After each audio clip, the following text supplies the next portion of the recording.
Hello to my fellow history lovers and people that think if I learn something new today, it will be a good day. So we are out here between loads, and I wanted to talk a little bit about the Revolutionary War from the point of view of the soldier looking at the farmer.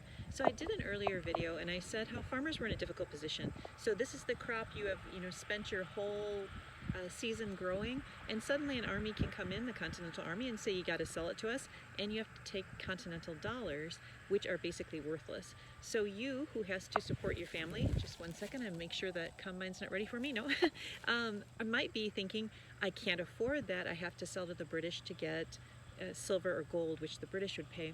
So what was interesting is looking at this from the other point of view, which is that of the army, and this is well documented that often the army would feel, stronger word than hurt, but feel upset, angry, whatever, that the civilians weren't acknowledging the enormous suffering that these soldiers were also paid in continental dollars, which is almost nothing. They're on grueling marches. Their life is on the line every day. And so they would look at a farmer and think, if you're profiteering, in other words, selling it to the enemy for gold, then,